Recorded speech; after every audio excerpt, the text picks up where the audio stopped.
Eat, sleep, bet, repeat. That's how we get down on the opening line.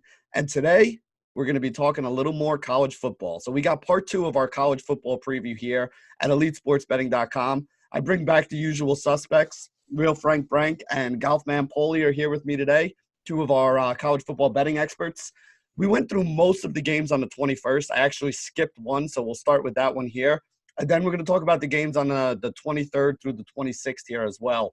This way we got all the games up until the day after Christmas, and then we'll do another video for you guys probably the day after Christmas or the Friday after that. That'll have some of the some of the championship games and some of the other games going on between the 27th and basically through New Year's. All right, so let's start here with the one game we missed in round 1. And if you guys didn't see that, go check out the other video that's probably posted either above or below this one, because those are all the other games on the 20th and 21st. The one game we didn't get a chance to talk about was the New Mexico Bowl, which I'm assuming is being played in New Mexico. It's not being played in Mexico City, as Paulie pointed out to me already. Central Michigan is taking on San Diego State in this one. San Diego State currently a 3.5-point favorite with a 41 over-under. I don't know where we are, but we'll start up top here. So, Frank, what do you think about this game first? Yeah, so I got a small play on Central Michigan here. I've got San Diego State favored by a half point. Mm-hmm.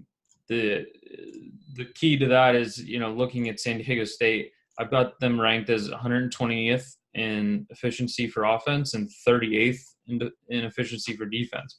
Okay. So that's out of 130 teams. 38th is pretty damn good. 120th is pretty damn bad. I mean, that's the biggest spread I think that you'll see in college football, offense to defense. If you look at their games, they haven't scored over 20 points in 2 months. And even prior to that, in the first game of the year against Weber State, they won 6-0. That being said, they are bowl eligible and they rarely give up more than 20 points as well. I've got this score obvious. I've got the total around 42. So you're talking about a 20-20 game about is what I have it at. Talked about this some in the last video. A little less variance in a game like this. And if you're going to give me a team with the 120th offense and I'm getting on the good side of 3 here, I'm probably going to take it. So I'm going to grab Central Michigan, small, not a huge bet for me, but grab Central Michigan on the good side of 3 with the 3.5 here. Now, would you still play it if it drops down to 3? Let me check. No.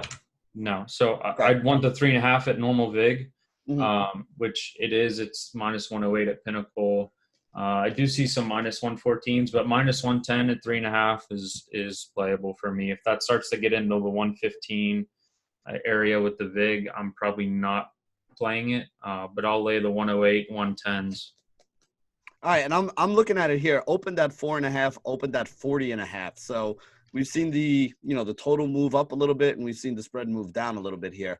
Now, Paulie, you're on the other side of this game? Yeah, I have players on both spread and small plays on both the spread and total here. I'm on San Diego State minus 3.5. This is kind of another one of those anti-MAC plays. San Diego State just has an elite defense, and Central Michigan, when they played elite defenses this year, have been absolutely atrocious.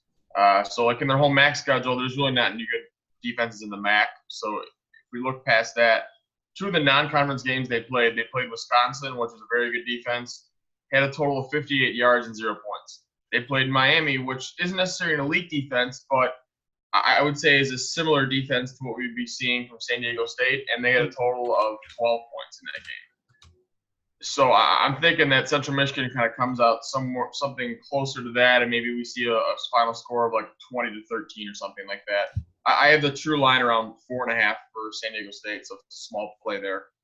On the over-under side, I took under 41.5. I think that's still available in the market, I believe. Yep. I have a true line of that about 38.5. Only 2 games all year have gone over 41 points for San Diego State, and I think we might see that trend continue here, assuming it's Central Michigan struggles against another elite defense. Yeah, so this is an interesting one here. I mean, I'm kind of getting the feeling that Paulie's just hating on the MAC right now.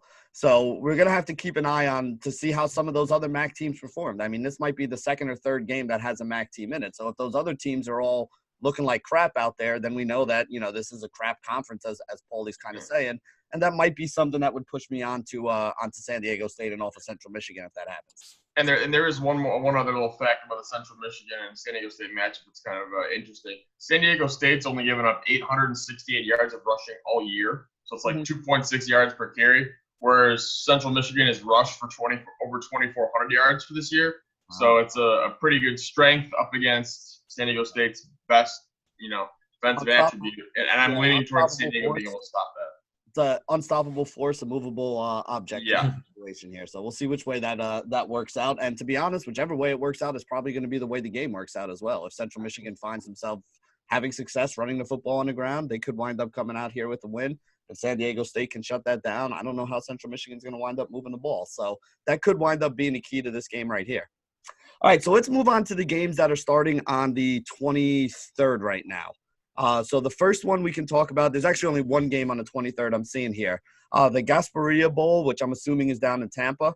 We got UCF taking on Marshall here. This is another kind of lopsided game. I think currently we're looking at UCF as a 17.5-point favorite with an over-under of 61.5. So, Paulie, we'll start with you this time. What are you looking at in this game? Yeah, there's a small edge on UCF here. I have the true line here at minus 19.5, so it'd be a small play there. The current market number. They're just a much better overall put-together team than Marshall. Marshall's struggled this year and has had some really bad losses. They lost to the Charlotte team, which we've talked about, by 11. They got blown up by Cincinnati by 38. And some of the wins they've had, they've just kind of snuck by. They beat FIU in overtime. They barely beat Western Kentucky, who I wouldn't necessarily classify as a great team. So I'm just looking to see, the UCF team. It's kind of a home game. UCF's not obviously in Tampa, but it's only a couple-hour drive from campus. Mm-hmm. So there's a little bit of an effect there, probably a little bit of home field advantage. So I'd lean towards UCF here. Frank, what are you looking at in this one? Yeah, I'm actually bang on this number, 17.5 and 61.5 on the total.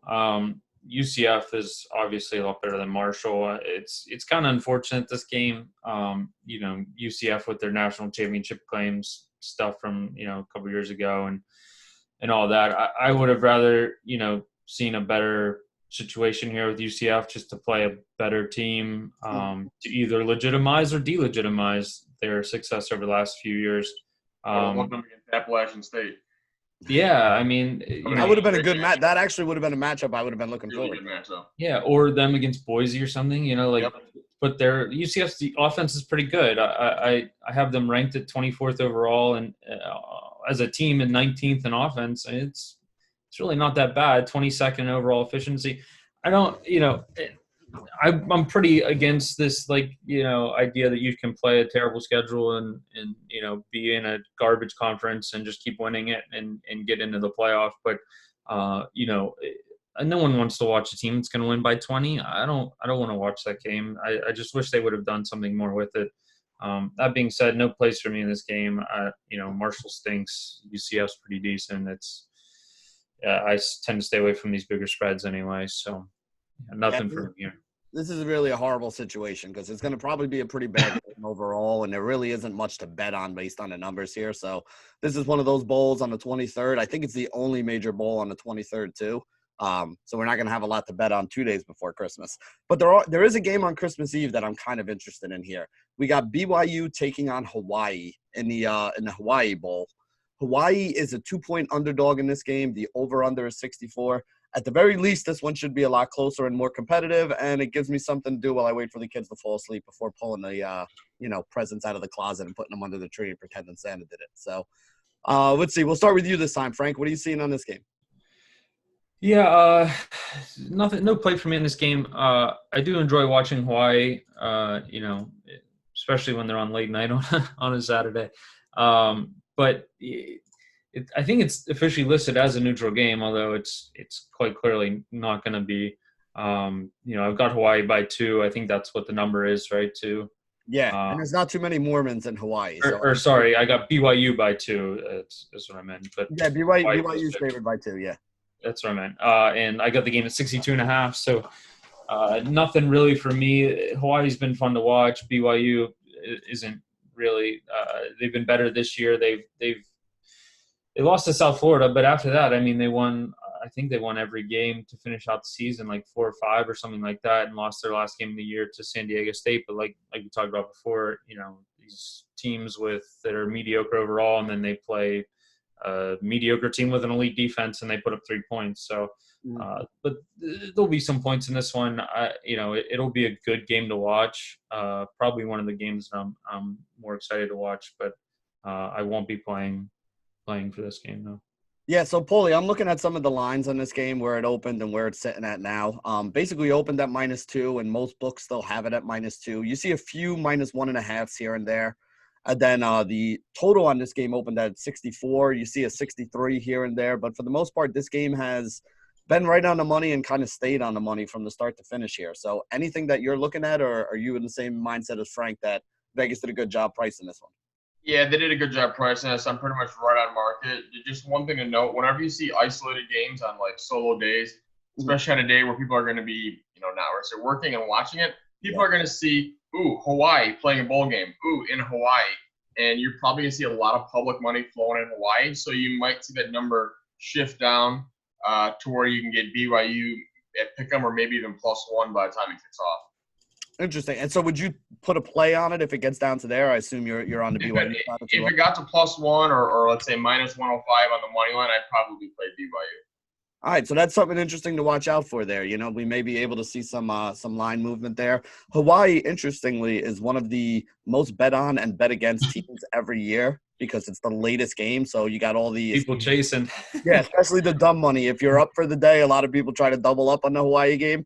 And if you're down for the day, that's the Hail Mary, let me bet how much I'm down and try to get even with my bookie kind of game, which I always found funny. Somebody told me that when I was in college, and I was like, why would Hawaii be so bet on it? Then they explained it to me, and I was like, makes sense. The furthest west game, the latest start usually. So whenever Hawaii is a favorite at home, the line moves like 4 or 5 points from open by the time it closes. You'll see it, opens at 11, closes at 15.5.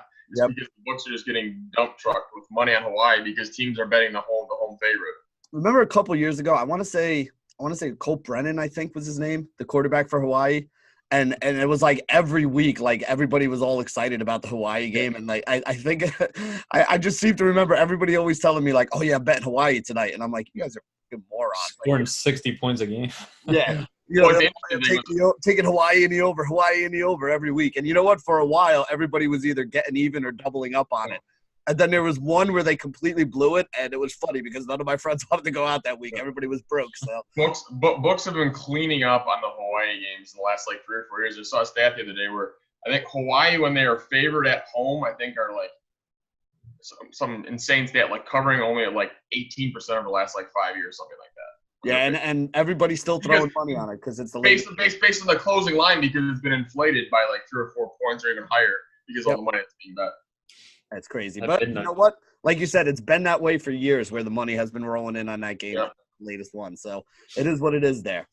All right, so Christmas Day, there's no games out there. There is some NBA games. We will have some NBA content up on the site, so you guys will see that. Hopefully we can get a video up too. We'll see how that works out with everyone's availability and stuff. Might not be easy, but worst case scenario, we'll get something up there for you guys so you can bet on Christmas. So let's move on to the day after Christmas. We got 2 bowl games here to talk about. The Independence Bowl is the first one. Louisiana Tech taking on Miami of Florida. Miami, Florida is 6-point favorite. Over-under on this game is 50. So let's start with you, Paulie. Anything you see on this one? Yeah, I have a play on Louisiana Tech at +6. I have the true line around +4. Louisiana Tech's 9-3 in the year, but that's a little bit misleading. Both of their last 2 recent losses both came when their quarterback and top wide receiver were suspended. The only other loss they have all year was a loss at Texas, which was the first game of the year. Other than that, they've won everything and have looked very good in doing so, including winning their last game against Texas San Antonio by 14. Whereas Miami has just seemed like schizophrenic. They one day look amazing, and the next day look like they should be in a football subdivision. So I'm going to take the team that's been a little bit more consistent in La Tech getting points here, with the game being played in Louisiana as well. So, Frank, I'm seeing some interesting line movement on this game. The open on this game was actually Miami -7.5. So we came through the 7 on it. The total really hasn't moved. It opened at 49.5. It's still 49.5 in some places. A lot of places have moved it up to 50. Anything you're looking at in this game? Yeah, Paulie Ray, I'm going to come in opposite on you again. I don't think we maybe agreed once on this whole slate here. We may as well bet against each other at this point, right? Yeah, right. Yeah, We'll just trade. We'll trade money back and forth. Yeah. Which is funny because we've both had good football seasons, and now we disagree on everything. Which maybe we were disagreeing on a lot of stuff before and breaking even, and when we were agreeing. Although it is interesting, you both only have really small edges. Neither of us have had like a massive edge in any of these games. Yeah, it's this time of the year, right? Like we know how good these teams are not, or they're not very good. So as the year goes on, you're probably going to see less and less plays, on smaller amount of plays, right? But yeah, I like Miami. The suspension, like you said, of the wide receiver and quarterback, definitely hurt Tech a little bit. Well, a lot of it. Without them, I had the game at like 14. Miami favored by 14. With them coming back, it'll be closer to 10. So I do have a pretty decent edge on this game. And part of I think we've seen this before on certain teams and areas that I like to come in, and my model kind of regresses towards a true talent level overall for a certain team. Miami was pretty good this year. I think it's, kind of a big deal when they are 20-point favorites at FIU and lost. They were 10-point favorites in the last game at Duke and lost by 10. You're talking about a 20 and 26-point difference to the spread to the actual game score of the game, which, definitely is playing a huge factor here. Is this team kind of just gave up maybe? I'm not sure, but my model will tend to regress towards this team's true talent level. I think we both agree that Miami is far more talented than this LA Tech team. It's not a bet that I love, and I was kind of shocked to see the number given the last few weeks. But I think Miami can beat them on talent alone. And teams that have talent and tend to struggle is where my model would tend to kind of come on the other side as we expect a team to regress back towards their actual talent level and their team average on the year. Prior to the two bad losses, Miami blew out Louisville, beat Florida State on the road bad, played at Pittsburgh, which I think the Pitt team at that time was a pretty decent team. I mean, they had a chance to win the conference there until they lost to Miami. It really hurt them. So I think that maybe there's a chance they could lose by 20 again. They lost by 6 as a 20-point favorite. So they could lose again, but I'm willing to bet on talent, and I think Miami can cover here. That's actually a good segue into the next game we have to talk about, because that Pittsburgh team is one of the two teams we're going to talk about for the next game. Pittsburgh going in, taking on Eastern Michigan in the Quick Lane Bowl. Pittsburgh is an 11-point favorite. Pretty low total for a college football game here. We only have a over-under of, I think it's 49 at the moment right now. So, Frank, we'll start with you on this one. Anything you like about that Pitt Eastern Michigan game? Yeah, another talent versus a non-talented team here. Pitt's favored by 11. It looks like I've got the game at 12 and spot on here. I got the total at 49.5. So I'm not going to play it, but Pitt kind of limped in here as a similar story to Miami. Once they kind of lost interest in winning the conference, or at least their side of the conference, they really kind of struggled. They played UNC close, then they got blown out against Va Tech, and then lost again at home to Boston College. But I see this as another situation where I think they have at least something to play for here, like a little bit of pride at stake. This team was like pretty decent. They beat UCF on a last-second Philly special. I don't think that they've had some good road wins for this level of schedule that they have at Duke, at Syracuse, at Georgia. I think Pitt is a decently disciplined team, decently coached team. Narduzzi, I think they play hard for him outside of the last 2 weeks there in similar to Miami. I think they'll win pretty easily, but not enough there for me to kind of play anything on. So, Paulie, interesting line movements on this game as well. It actually opened in some spots at -9.5 and has been bet up to 11. So it's gone through a semi-key number of 10 right there. The total really hasn't moved anywhere near as much. I think it opened at, let me double check here before I say something wrong. It opened at 50. Most spots I'm looking at it now, it's down to 49. So a little bit of movement there, but nothing really big. So do you have anything on this game, Pitt? And what the hell is the name of this bowl again? I don't even remember. This is the quick lane bowl. Anything on the quick lane bowl here? Yeah. So once again, we got another MAC team, but I'm firing on the MAC side in this game, though, taking Eastern Michigan plus 11.5. So I have the true line at 9.5 here. Mm-hmm. Pittsburgh just does, when they win games, does not win by a lot. Pittsburgh has not won a game by more than 10 points this year, and we are getting 11.5 here with Eastern Michigan. Okay. So not saying I just call Trent.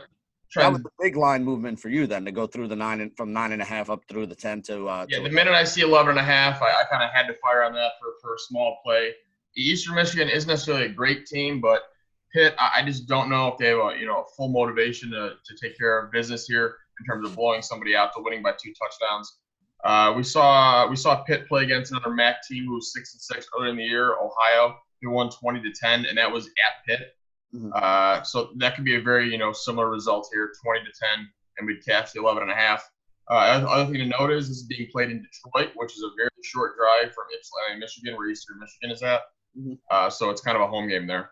Yeah, they'll probably have a lot more people up in there. Good. I will say that I live in Pittsburgh, or just outside the city here, and they have a unique history of what we call pitting, where they have a tendency to blow these games when they're big favorites. I think it was Houston a few years ago. They were up like 24 points and they lost in regulation or something. They have a history of just absolutely letting everybody down. So this wouldn't, I'm not disagreeing with Paulie on anything here because I'm not playing the game here, but they have a history of just laying eggs at the most unfortunate times. And, this isn't a big game for the program necessarily, but, this is a side of the conference for them that any team can win. There's 7 or 8 teams, and each team won it the last 7 or 8 years. Mm-hmm. They've literally taken turns winning this side of the conference. So it's kind of a decent, meaningful game for them to, be like, hey, we don't stink, right? I don't know. They just have such a tendency to just let everybody down, when they're either leading or when they're supposed to be winning, that, it wouldn't surprise me at all to see them lay an egg and lose outright here. Yeah. So, one thing that I want to just kind of add to this whole discussion from everything that we've talked about here today, when you're betting, make sure you're betting numbers and not betting teams. And what I mean by that is, this is a good example. If this number was 9.5, Paulie probably wouldn't be as high on it. I wouldn't be playing it. Yeah, this would probably be a game that we stay away from. But once you get over that key number, semi-key number, I guess we'll say, of 10, it makes it a little more interesting. It raises your chances of cashing that bet a little bit more and puts it on something. So there's a lot of times where I'm betting on teams that I may be pretty sure are going to lose the game. I really don't know if Eastern Michigan has a chance to win this game. But really what we're betting on is, will Pittsburgh be able to beat them by 10 or by 11 points or more here?